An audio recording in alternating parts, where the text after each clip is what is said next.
Welcome to the Kurt and Kenny podcast. Coming at you from Work in Progress co-working in downtown Las Vegas. We're here to talk about growing your business, making more money, and thriving in a startup life. Here they are, Kurt and Kenny. Hey everybody, I'm Kurt. And I'm Kenny. Welcome to episode 12 of the Kurt and Kenny podcast. Today we're talking about when clients go bad. Now before you tune this out and think that we're the two most arrogant humans ever to run a marketing or a consulting firm, understand that we have our own share of faults and we easily acknowledge that clients aren't always the problem. So listen in a little bit longer. You know, working with people is great until it isn't. In every type of client work, you're bound to run into the occasional nightmare client. In this episode, we're talking about warning signs that you should probably turn down a client when you see and have the courage to do so, or maybe just cut them off when the time is right. We'll also discuss what you should do if someone you're already working with needs to be let go, especially how to do it if it's a delicate situation and if you need to take measures to protect your company. And of course, we'll share a few stories of our worst ever clients for your listening pleasure. Fun stuff. Bad clients. Fun stuff. Yeah, you know that it seems arrogant to say that, honestly, but I mean, we've had hundreds of clients over the years, and we're gonna list maybe 8. So the ratio is definitely not. We don't get a lot of bad clients. And sometimes, you know, we're bad performers. Yeah. You know, we've failed, which makes a bad client situation. But what we want to highlight for those of you who are seeking client work, or maybe are in the middle of trying to figure out how to maximize and optimize your client relationships, hopefully we can shed a little insight on the subject, and maybe for those of you who aren't as far along in your careers as us, maybe we can offer you a bridge to overcome some of the pitfalls and the gaps that we've fallen into over the years. So a lot of this starts off before they even become a client, right? Like, it's just like dating. You know, you're looking at your potential suitor, and you're trying to figure out if they have, you know, the clear and obvious red flags. So let's start there. What are some red flags when you're potentially going to take on a new client that you should be wary of? Since you invoked the dating reference, fear of commitment. There you go. That's one, and it doesn't necessarily mean that you shouldn't take the client on, but I will tell you this: if they fear commitment and they're indecisive, and it takes you a long time to get them to the point where they're even ready to make a decision. Now, I'm not talking about people who are being analytical and careful and vetting you against other companies and doing their due diligence. That's not what I'm talking about. I'm talking about people that just can't quite pull the trigger because they're afraid of the monster under the bed. That's a situation where they may be a great client in the future, they may not, but it's something that you have to really evaluate, because now, on the one hand, it makes them overly skeptical of everything that you do. Yeah. And when you work in a discipline like marketing, for example, or, I mean, worst case scenario, software development, for someone who doesn't know how to write software, if you have somebody that's hypercritical without a clear understanding of what it is you do, that's a scenario where a lot of times things can go bad. So yeah, because they'll get upset even just for a lack of understanding. They will get upset and place that blame onto you as the service provider. So it definitely, fear of commitment definitely plays out bad more often than good, for sure. And on the other side of that spectrum is somebody who over-negotiates their position and limits your scope, and then forgets that they limited your scope intentionally. Yeah. And then they expect the scope that was in their mind. Expects the same results from a limited scope. Yeah. Oh my goodness, my tongue is twisted today. Yeah, you know, you take someone who says, "Okay, I want all the stuff. I want the full package. I want everything that you do, but I only want to pay for about 1/10 of it." And in our case, we say, "Well, then you're going to get 1/10 of it."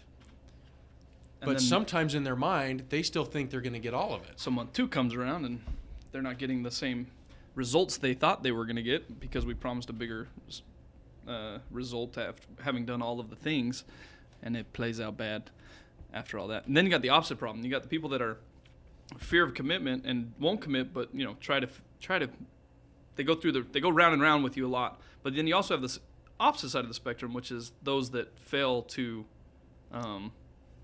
Seriously, my mind is not chugging along here.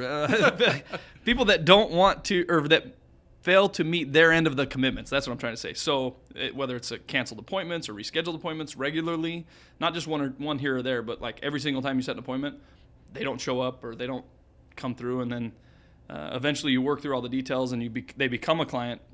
That same lack of commitment to the project on your side plays out bad lots of times because you may need something.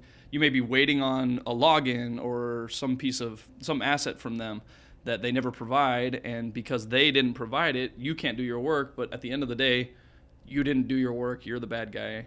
That can play out bad lots of times too. And another manifestation of that, honestly, which can be quite complicated, is when someone comes to you. Like here, this is more of a yellow flag. I wouldn't say this is a red flag, but it's certainly a yellow flag when they come and say, "Look, I just want you to do everything. I just want you to just do it, and I want to forget about it, and I don't want to be a part of it." Anyone that owns a business is lying to themselves, first of all, if they really think that, and second of all, they're lying to us. I just don't know how to do it successfully if the client doesn't engage. Right? I mean, even now, that isn't to say that down the road, once we've really commanded the brand and we've commanded the audience, that the client needs to be in on every single decision or every post or everything that we do. But early on in the process, I think a harder to manage client in the beginning because of the amount of input they have is much better than a client who doesn't give enough input in the beginning and leaves you to guess. Because invariably, I shouldn't say invariably, but more often than not, your guess is wrong because you don't know what they're thinking. So that's a critical component in getting it right, I think. So clients go bad for a number of reasons. Sometimes because service failure, but oftentimes because of communication and orientation and just not getting things off on the right foot. So let's talk about actually when you did accept a bad client. We won't tell the stories. We'll save the stories to the end. But my question's going to pique your interest especially, because my question is, what's the financial repercussions of taking on a bad client versus not having taken on that client at all? Because a lot of guys that are starting up brand new have to take every client. You don't have the option of not taking a client because you need the revenue. So you take the bad clients just like you take the good ones, and at the end of the day, do you end up making money? Do you end up losing money? How does it play out, do you think? I mean, I have my own answers to this question, but... Well, like everybody's favorite adult undergarment, it depends. See what I did there? But I'm cheating. So, is that really everybody's favorite? I don't think that's a true statement. Well, it's our podcast. We can say whatever we want. Oh, geez. What was the question again? No. Yeah. So, it depends. Yeah. I really think I may have forgotten what the question is. How does it financially play out so for when you take a bad client? Or what it depends on really is where you're at in the maturity of what it is you do. If you're at the very beginning stages and you're just hanging out your shingle and it's your first client, I'm not sure you have the right to be very choosy. I think you got to sell what you say you can do. Don't oversell it, but sell it, and then you got to do everything you can to perform it. But if along the way you find out that they're a pretty bad client and you've picked up a good client that's worth the time that you're investing, then maybe you can consider cutting those clients. If you're very mature, if your product or service is well known, if you have tons and tons of results to back it up, then I think the right answer in that scenario is just don't take that client and wait for the next one.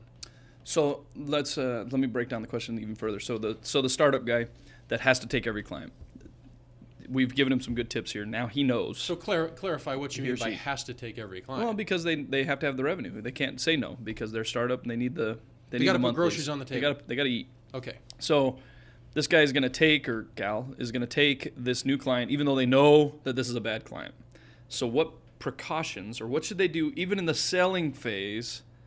And again, I have answers to this question. So what should they do in the selling phase of this bad client to make sure that they don't eat their shorts after they do become a client? So step one, Step one in my mind is do everything you can to create a positive relationship with that client.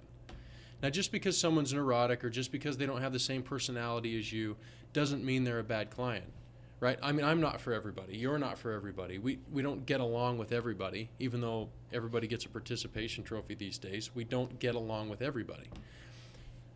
But do the best you can to establish a relationship that's built on honesty and integrity. The second step is make sure that everything that you say you're going to do or that they ask you to do is documented in a scope of work document. For sure. And third, do not do anything outside of that scope of work document that is uncompensated. Because what will happen is what we call a lot, I think you've said it on a previous podcast, is you get scope creep. And once people start Have you heard of the book Give a Mouse a Cookie? Bad clients Read love. that book. Bad client. We have that book over here, actually, as a joke. Yeah. If you give a client a cookie. Yeah, so you know, if you, and I'm not saying that you shouldn't do things for people, because we do all the time. And that's just a part of our nature. It's a part of the way we see the world for customer service. But it is strategic. Yeah. It's not for everybody. And I'm also not giving a $10,000 feature on a mobile app for free either. Right. I may be doing something else supplementary to that. But so that's the next thing. And then if you do tend to, if you are starting to go outside of the scope of work, then your answer to the client is, we can certainly do that. Let me reflect, or let me investigate on what it's going to take us to do that, and we'll submit a new proposal for your approval, and we can add that to the scope of work. Yeah. So in summary, what I would say of all the things you just said was plan ahead, plan accordingly. You can, if you know the client's going to be somebody that wants to change the scope a lot, maybe address that in your initial proposal. Say, I'm going to add in a 3-hour window every single month of random miscellaneous things so that you can make sure you nest those into the plan that's already existing. Or if you know somebody's going to want a ton of client communication, we'll add that into your proposal as a line item that says, okay, for every phone call, it's going to be X amount of dollars, or every visit to the office, it's going to be X amount of dollars. Because those things, while they don't cost you any hard money, they cost you a lot of soft money in time and expenses that you could be spending elsewhere. So you don't want to give those away for free. So if you know somebody's going to be a bad client, you have to take them anyways. Plan accordingly. Make sure that you know as well as possible what they're going to ask down the line, or plan for a buffer of sorts. And then, like Kurt said, make sure that your relationship is built on honesty and integrity. Make sure they know that you're doing what you should be doing and that you're not trying to cheat them. Go to lunch, do non-task related things. Don't let them cheat you either by letting the scope creep. Yeah, because that costs you time, which costs you money. Which the heart of your question, it's really an economic question. It's a principle of economics, which is opportunity cost. Mm-hmm. And it's for every minute that I'm spending doing one thing, there's something else that I could be doing. So is the thing that I'm doing now more or less valuable than the thing that I could be doing as an alternative? So you have to evaluate your decisions relative to Kenny's question based on economics as much as you do on customer service and relationships. Because especially if you're a startup, in the scenario that Kenny started us here with, where you're a startup, you're just starting to take on client work, and you've persuaded yourself that you just got to take whatever comes in so that you can put food on the table, which I think is true of any startup. That was us at the beginning. Yeah, I think it's true of anyone. So it's not a bad thing you're doing, but I think you need to have a pretty clear indication from day one of what your value is, and understand that maybe the lower paying or harder to manage clients are a means to an end, and that you've got to grow and go as an entity, as an organization, to get the kind of clients that you're worthy of. That sounds fairly, again, arrogant, saying, someone has to be worthy of me, but maybe in a softer sense, it's who is right for me. Well, yeah, it's a match. Who are we best to go back to the with? dating thing. It's as much as a choice on us who we're going to accept as a client as it is if they're going to accept us to be their marketing agency. So it has to be a two-way street that you both feel comfortable with. Otherwise, one party's always going to be dissatisfied, for sure.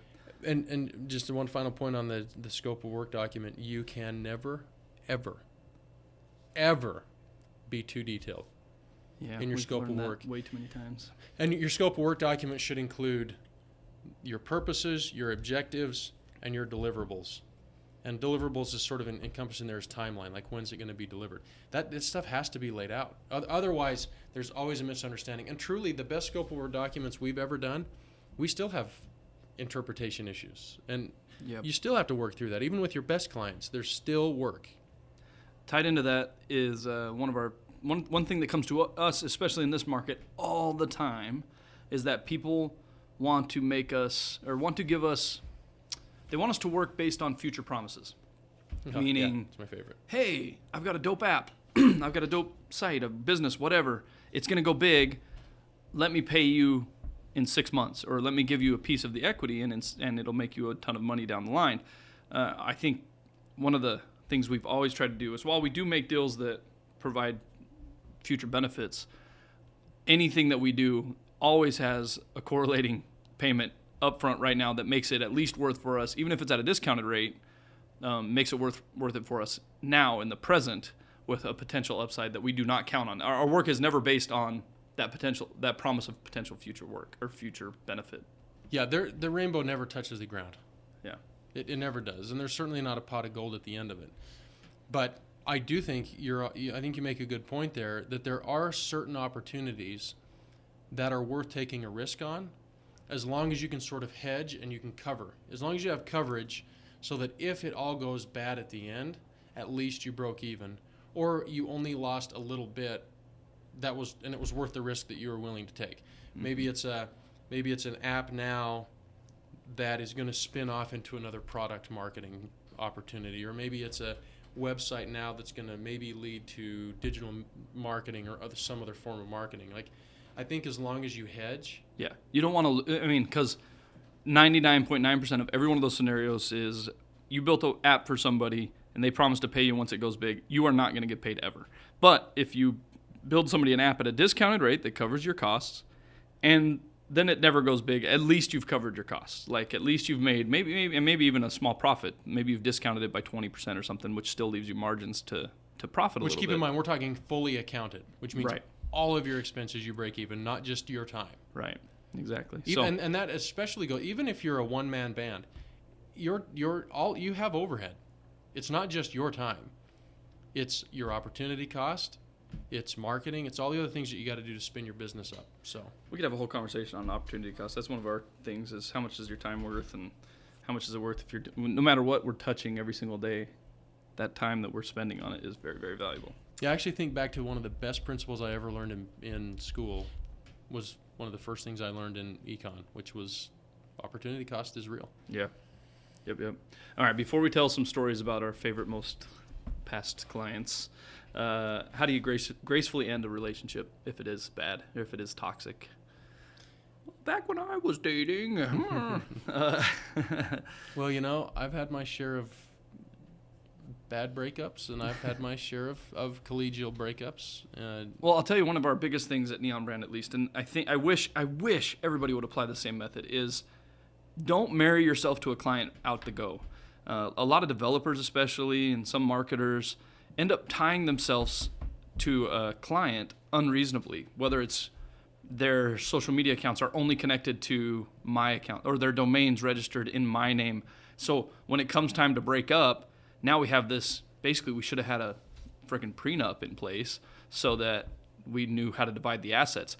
When I bring on a client, everything I do for them is theirs. And if they need to go, or if I need to send them their way, I bundle it up without even asking and say, here you go.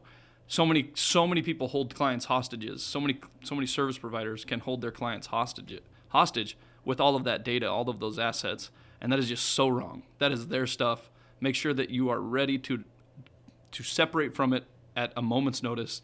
Do not marry yourself to your clients, because eventually, for better or worse, most clients will go away at some point in the future.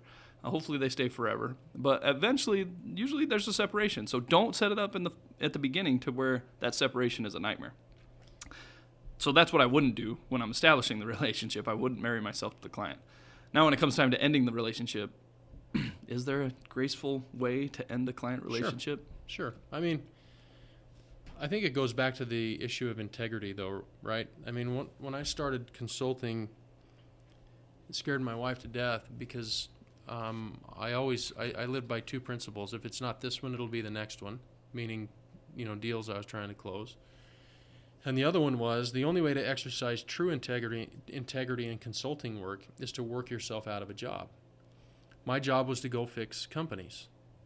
Well, if I fix, the only way to truly fix them is to replace myself and all the work I was doing for them to make those things right, which eventually meant I didn't have a job anymore. And in a similar way, with Neon Brand, before we joined up, you were doing the same thing. You were saying, look, we don't have any contracts with clients. All work is work for hire, which means all the work performed is the property of the client, which goes with the client when the client goes or stays, whatever. It's the client's property, and we still adhere to that philosophy now. I'm going to give you two scenarios. Yeah. Go ahead. I was just going to say, thinking back while you were just saying that, thinking back about all the times we've had to end a relationship with a client, seriously, the only thing, tied back into what I said, the only thing that makes it a long, drawn-out process is getting them their stuff. So if we've ever, and sometimes we're a little more connected to clients than we want to be. We had to register their domain for them or whatever it might be. But making that process as smooth as possible when it comes time to say, you know what, we're going to go a different direction. Either on, if it's coming from the client, or we're going to say, you know what, we can't perform we can't meet your expectations. Here's all your stuff. The second they have everything that they need for their site or their service or whatever it is, it's over. It's easy. That is the part. That is the point of separation. Take away all the anger. Take away all the fear. Diffuses that bomb. Because real quick. people get stressed out when they've got to cut off a relationship, right? Because it makes everybody sad. Am I going to make somebody feel bad? Am I going to get my stuff? I think that's a general principle in life, let alone business. Am I going to get all my stuff? Am I going to be fairly dealt with? Is the separation going to cause me more pain than reward? So I'm going to give you two scenarios. The first scenario, which is the one that we all dread the most, is when we have an angry, upset, disappointed, disenfranchised client. I think that's the point where you have to have the highest degree of emotional and intellectual honesty about who you are and how you did. If you've done a fantastic job, I believe that there is grace in saying, we understand your desire to leave. We understand that you have a right to leave and not participate in our services anymore. But objectively, we've given you no reason to. So if you just need a change, we wish you well, Godspeed. Ideally, that's the way it goes. Unfortunately, that's not the way it goes when you have an angry client. Because they have chosen a list of things that you underperformed on. And my first reaction is fight. My first reaction is, no, you're wrong. If we were doing right. Now, if we were doing a good job, it's no, you're wrong. And I think the thing that's worked more frequently for me than anything is to say, I understand that you're dissatisfied. I understand that you're unhappy. And the last thing we want to do is be in a relationship with someone who's unhappy. But before we go, I'd like to at least share my point of view with you and share my opinions on these particular points that you're dissatisfied in. And I suppose that's me maybe trying to control the outcome of what happens after we've separated. Because by that point, it's over. Or it's tied to the money that they might owe you at that point as well. Well, if they owe you a bunch of money, then it's war. I mean, honestly, in a lot of cases, it's war, and it sucks. It's the uncomfortable part of being in business.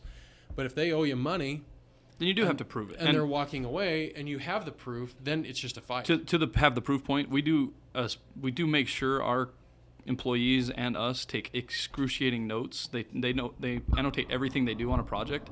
So when it comes time to separate, and we don't do that for separation purposes. We do that because we need the detail for all purposes. But it does come in very handy with an angry client to where we can look back and say, no, here's all the notes where Wesley or whoever it was did this, this, and this. And so we are in line with whatever it is that we promised.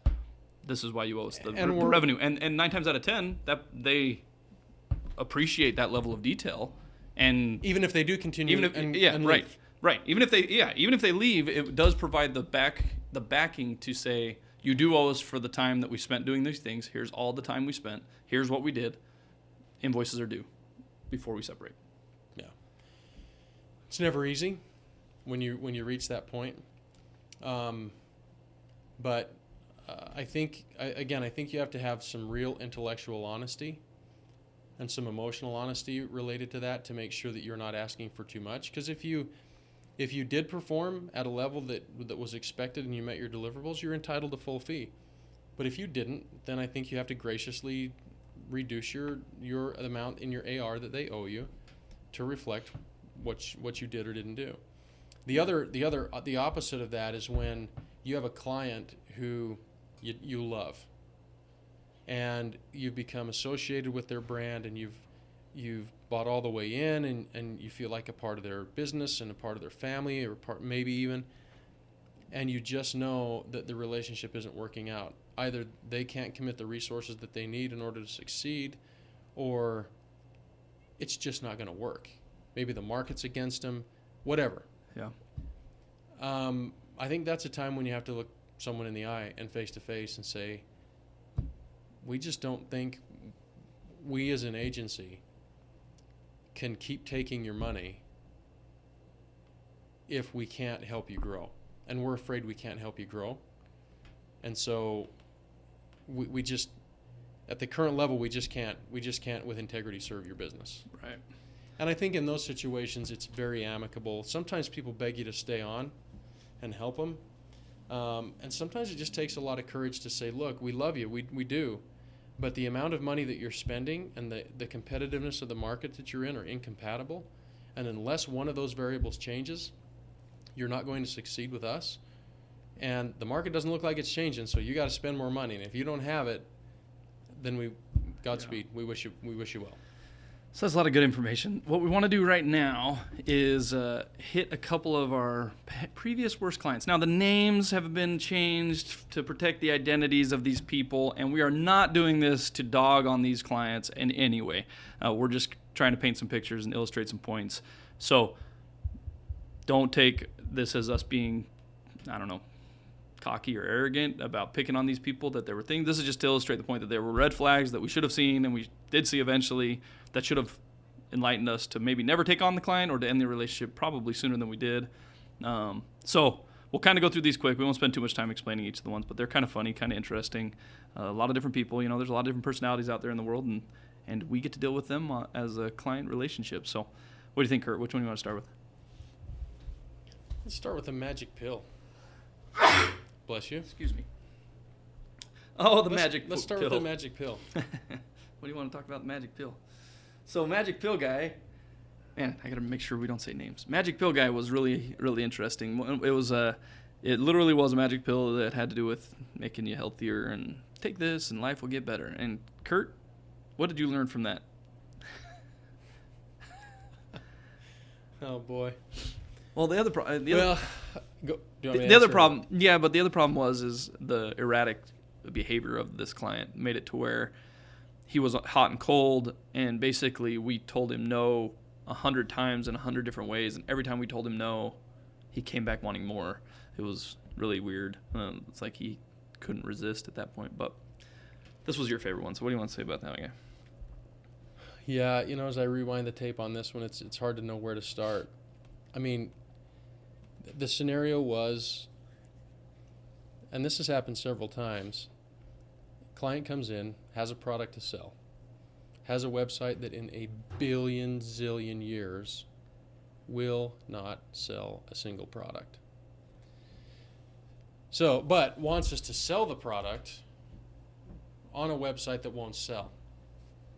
I should have known immediately.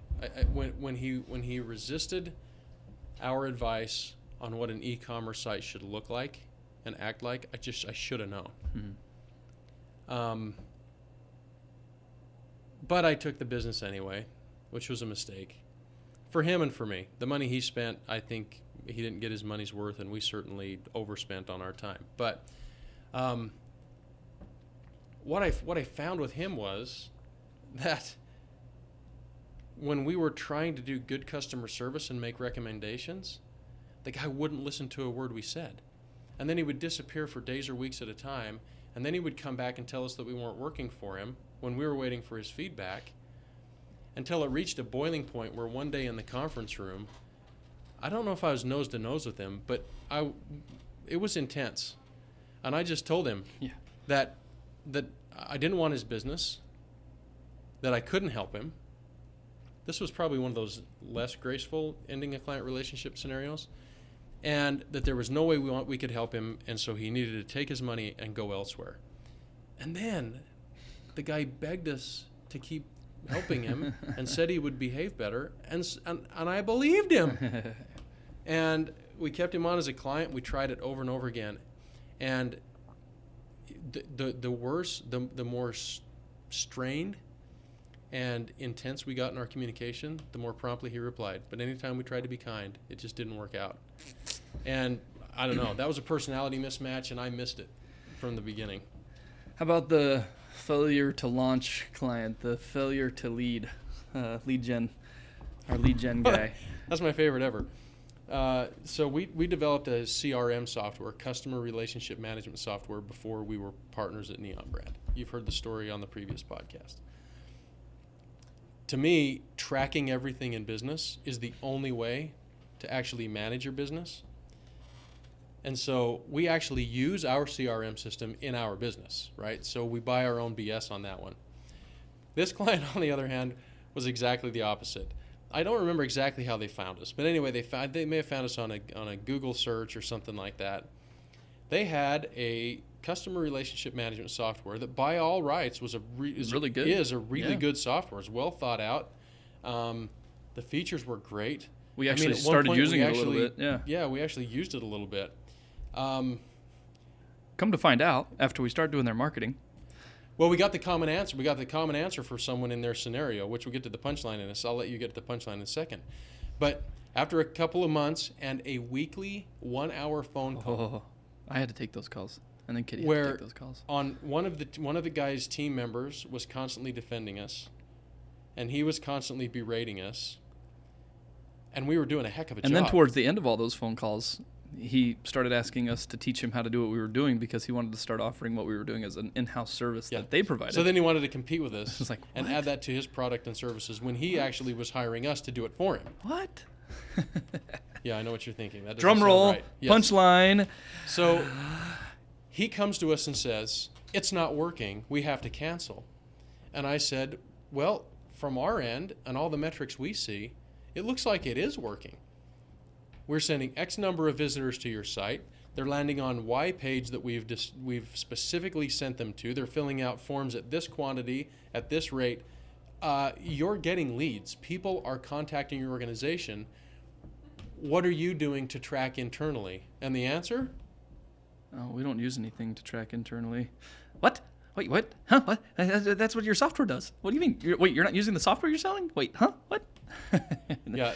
Not buying his own product. Really? Yeah, needless to say, that client relationship ended. Okay, so I got another one. So we can do it ourselves guy. Oh, yeah. The we can do it ourselves guy. That's my favorite. So there's lots of clients that have this mentality, but then choose to outsource anyways, which creates a really diabolical situation right out the gate, because basically you're under the microscope of their, what's the saying? I'm sure you know, Kurt. Don't, looking through somebody else's glasses, rose-colored glasses. I don't know, whatever it is. So the guy has glasses. Yeah, there's some glasses analogy there. So the guy thinks that he can do everything himself, or somebody on his team could do it himself. So anything we do is passed through that filter, and if it's not up to whatever that filter is, even though it's not a real standard or a real bar, it's and decided. By filter, what he really means is a person inside the organization that was doing it, but it wasn't working, and so the boss decided to hire an outside agency, but kept that person in place, but then decided to run all of the analysis through that person, who was replaced by an outside entity. Yeah. I think you can see where I'm going with this. It ends badly. What about the throwing money at problems guy?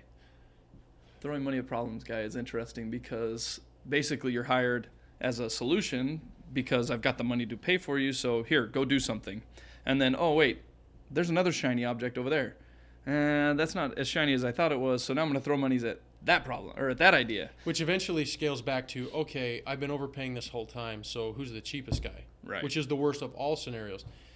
But the core of the root of that problem is we don't track anything. If you don't monitor what's happening and you don't engage, I think the biggest problem in the we throw money at our problems guy is that he wanted somehow to throw a whole bunch of money at us, not pay attention to the process, not have anybody internally that processed the results that we were producing, and then really not even just one day just decide, just say, man, Yeah. I'm done spending money on that. Wait. We didn't even explain what and happened. then not actually evaluate what it did for his business. Right. Yeah, that's definitely a challenge. What about the hire my kid guys? The hire my kid dudes. So when you're doing social media marketing, This right? might be my favorite. Everybody thinks, and your example's a little bit different, but especially in social media marketing, everybody thinks my kid's on social media, they can do it, right? So why would I pay you all this money if I can have my kid do the same thing? Explain to me that. There's very different strategies between your teenagers posting their selfies on social media and an agency promoting your business so that you increase revenues. Very different strategies. Look, social media is a pro level game now. Yeah. It's a pro level game. Zuckerberg would not be interesting to Congress if your 15-year-old kid could run a business profile on social media. If your kid is smart enough to, by all means, use them, not us. I mean, if my kid was smart enough and was skilled enough and capable enough, I would probably put her on payroll and have her do it. It makes sense, right? But don't delude yourself into thinking that an amateur can do a professional's job. And the same thing applies for us. I don't do my accounting. I know a lot about accounting. I know a lot about certain components of business law because of my experience with it. I know a certain amount about leases and real estate, but only enough to make me dangerous and cost me money. So Yep. I think that's the overall scenario. One of my favorite non-digital scenarios on this one was when I had a consulting client years ago who was in Southern California, and we went down to Southern California multiple times, meeting the client, doing the investigatory scope and all the stuff that goes along with it. And eventually they said, you know what, we think we want to work with you. And I'm a busy guy, so I'm going to involve my son, who I've paid for undergrad school, graduate school, and now, because that graduate school thing didn't take, I'm going to actually pay for another advanced degree. And it's not affiliated with business at all, but he's going to run the business. And it was fascinating to me that while we didn't try to do their job, but we tried to make their business better, because someone had a high IQ, that was the primary consideration for having them run a business. And I can't be too specific on the details, so it seems a little vague, but we actually had a plan in place that would have been in the millions. Would have been in the millions of returns for them, but instead we got that son in between us, and we couldn't accomplish anything. So that one ended. So these last three client examples have some really good lessons learned. Project Hostage Lady, I remember that one. That was one, I think, before Kurt was even around, where back in the early days, we used to charge half up front, half upon completion.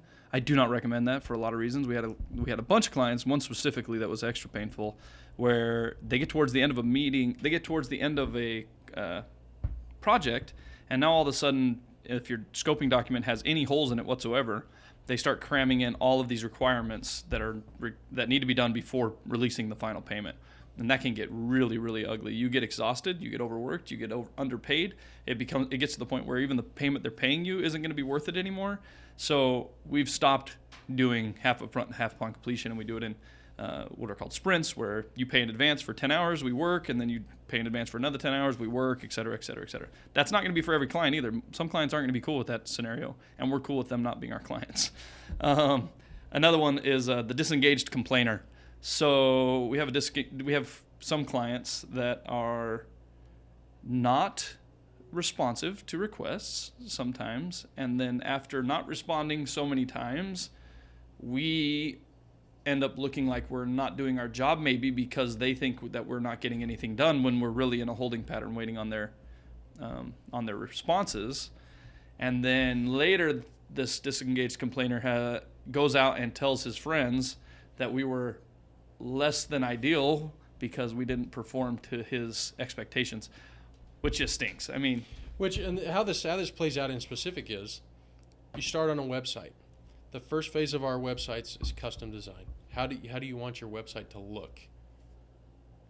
Well, in one particular scenario, we went through the look of the website.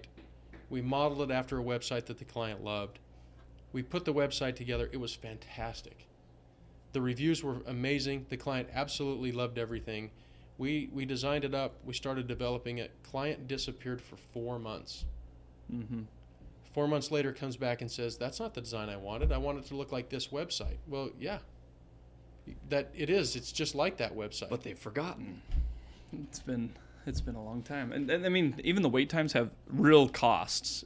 Some clients don't understand that even though you're not asking us for anything, you're not letting us finish your project, you may have some hours saved up, but every time we stop and have to re-spin up the machine, think of it like a train starting from a dead stop. Once the train's moving, it's easy to go faster or maybe a little bit slower. But if that train comes to a dead stop, it's really hard to get that train going again. And that costs a lot of time and energy on our side.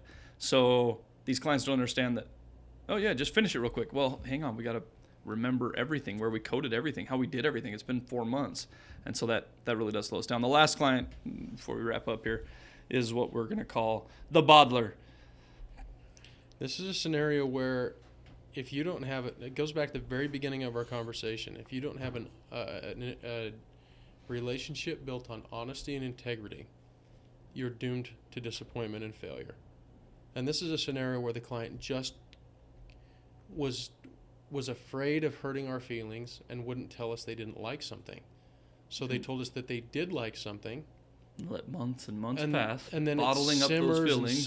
and simmers and bottles up all the stuff, and then eventually the client disappears, doesn't say a word, and then stops we get paying an email invoices that says, we don't want to work with you anymore.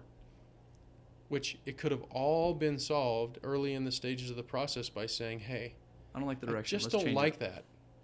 And a lot of times they don't know why they don't like it, but at least we try to can coach them work to say, through it. okay, just tell it, fine, let's sit in a room and you can just talk out loud and think out loud and we'll figure it out. But that one, if a client won't express their displeasure, which every client has some displeasure.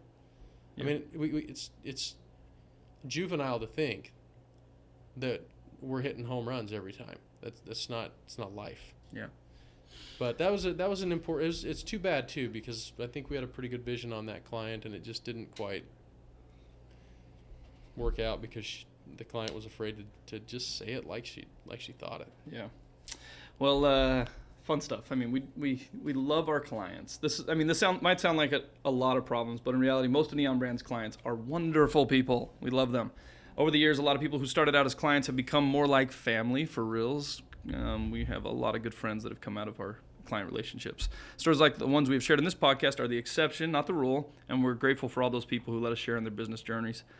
In our next episode, we're going to cover a topic that is often discussed in our office, the ROI of SEO, or in longer non-acronym terms, the return on investment of search engine optimization. If you've ever wondered if an investment in SEO really pays off, tune in next time. Later. See ya.